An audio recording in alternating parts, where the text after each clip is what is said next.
Yeah, let's go to Joshua chapter 10. When Adoni-Zedek, king of Jerusalem, heard how Joshua had taken Ai and had utterly destroyed it, doing to Jericho and its king as he had done to Ai and its king, and how the residents of Gibeon had made peace with Israel and were among them, he feared greatly because Gibeon was a great city, like one of the royal cities, and because it was greater than Ai, and all its men were mighty. So Adoni-Zedek, king of Jerusalem, sent to Hoham, king of Hebron, to Piram, king of Jarmuth, to Japhia, king of Lachish, and to Debir, king of Eglon, saying, "Come up to me and help me, and let us smite Gibeon, for it has made peace with Joshua and with Israel, with the Israelites."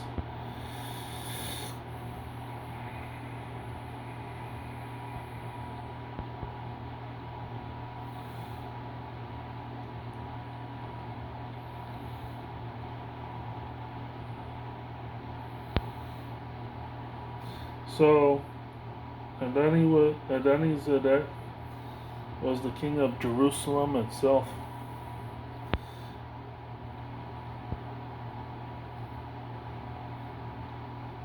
And so, him being the king of Jerusalem himself, the home of the Israelites, he wanted to um, destroy Gibeon because it made peace with Joshua and the Israelites.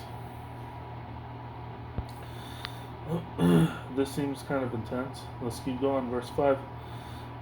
Then the 5 kings of the Amorites, the kings of Jerusalem,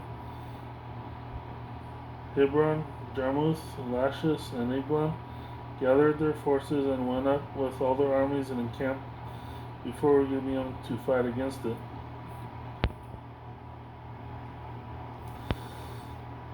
And the men of Gibeon sent to Joshua at the camp of Gilgal, saying, "Do not relax your hand from your servants. Come up to us quickly and save us and help us, for all the kings of the Amorites who dwell in the hill country are gathered against us."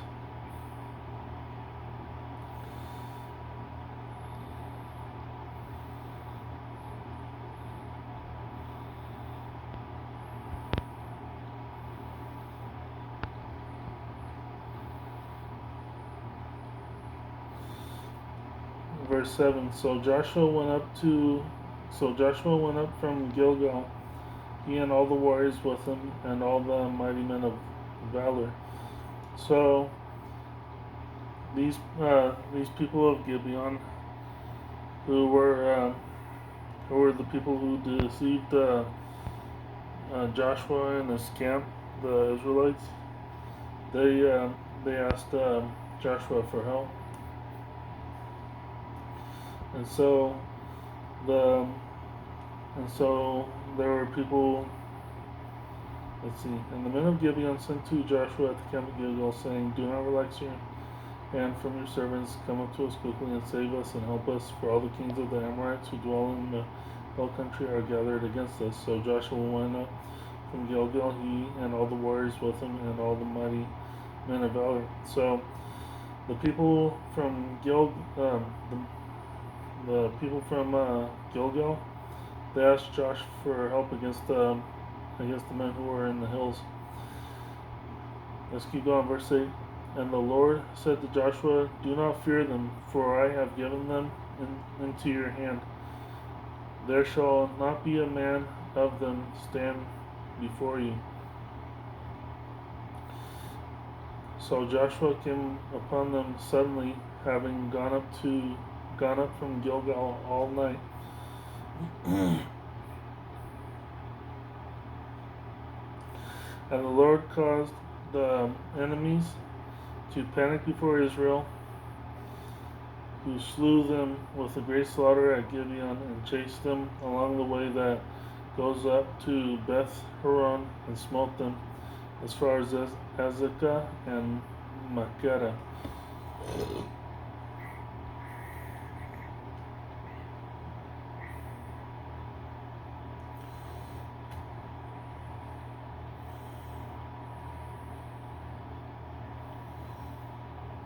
So these men already feared the Israelites before going to war with Gibeon, and so they panicked and they ended up getting smoked. Let's keep going. Joshua chapter 10, verse 10. And the Lord caused the enemies to panic before Israel, who slew them with a great slaughter at Gibeon, and chased them along the way that goes up to Beth Horon, and smote them as far as Azekah and Makkedah. As they fled before Israel while they were descending the pass to Beth Horon, the Lord cast great stones from the heavens on them as far as Azekah, killing them. More died because of the hailstones than the Israelites slew with the sword. So there were more people that died from God sending down these hailstones than the men that killed them. Verse 12. Then Joshua spoke to the Lord on the day when the Lord gave the Amorites over to the Israelites, and he said in the sight of Israel, Son, be silent. Okay, verse 12. Then Joshua spoke to the Lord on the day when the Lord gave the Amorites over to the Israelites, and he said in the sight of Israel, Son, be silent and stand still at Gibeon, and you, moon, in the valley of Ajalon.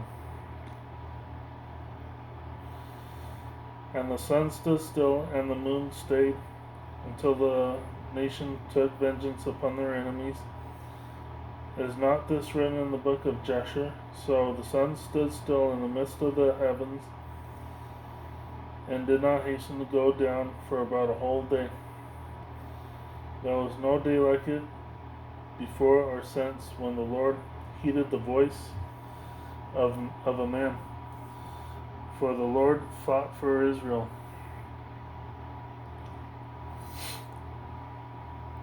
Then Joshua returned, and all Israel with him, to the camp at Gilgal.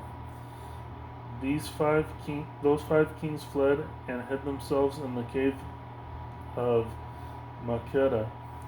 And it was told Joshua, the 5 kings are hidden in the cave at Makkedah. Joshua said, roll great stones to the cave's mouth, and set men to guard them. But do not stay.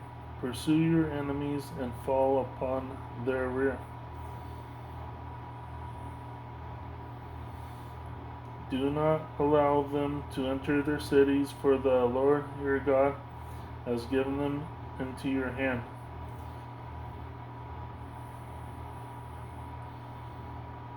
When Joshua and the Israelites had ended slaying them until they were wiped out, and the remaining of them had entered into fortified cities. When Joshua and the Israelites had ended slaying them until they were...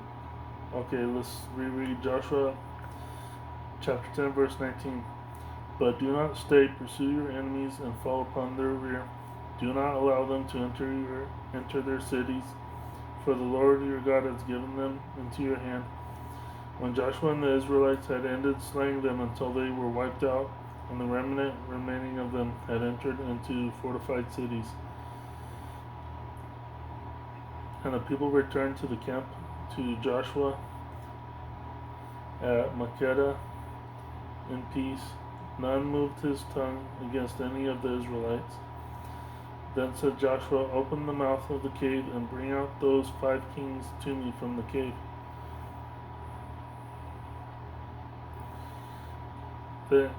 They brought the 5 kings out of the cave to him, the kings of Jerusalem, Hebron, Jarmuth, Lachish, and Eglon.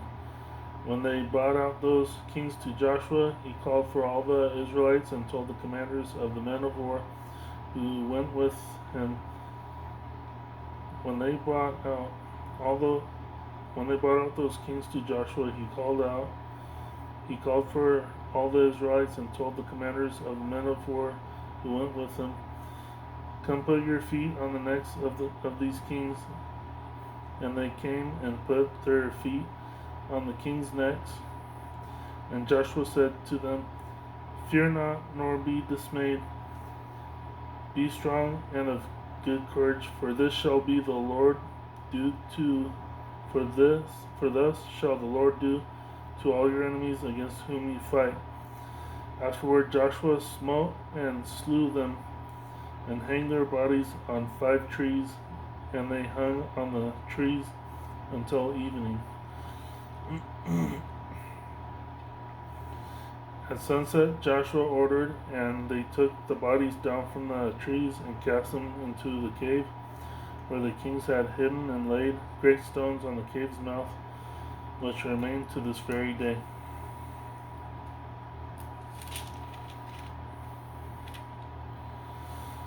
Joshua took Makkedah that day and smote it and its king with a sword, and destroyed everyone in it.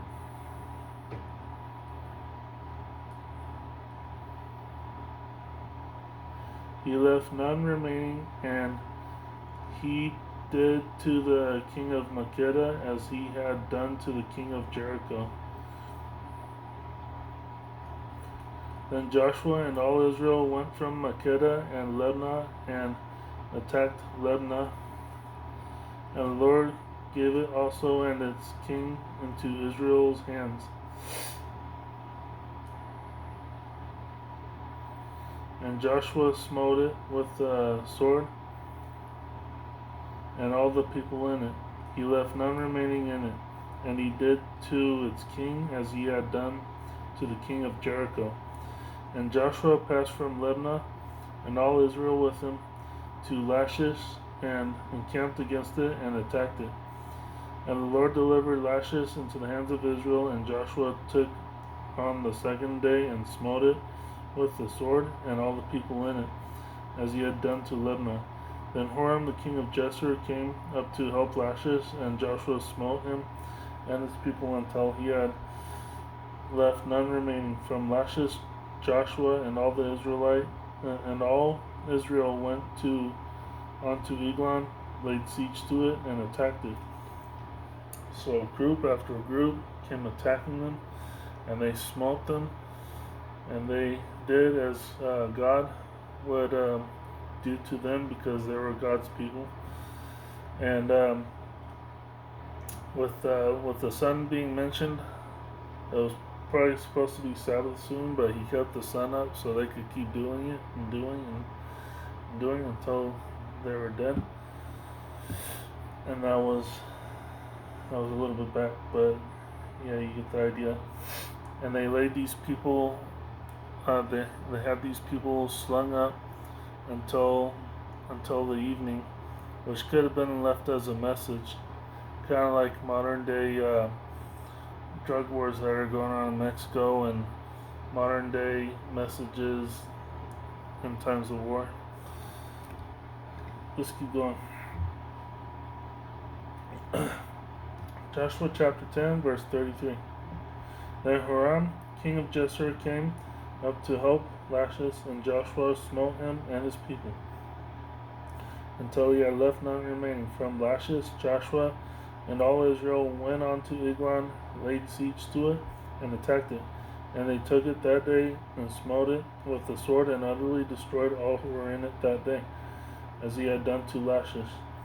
Then Joshua with all Israel went up from Eglon to Hebron, and they attacked it, and took it, and smote it with the sword, and its king, and all its towns, and everyone in it.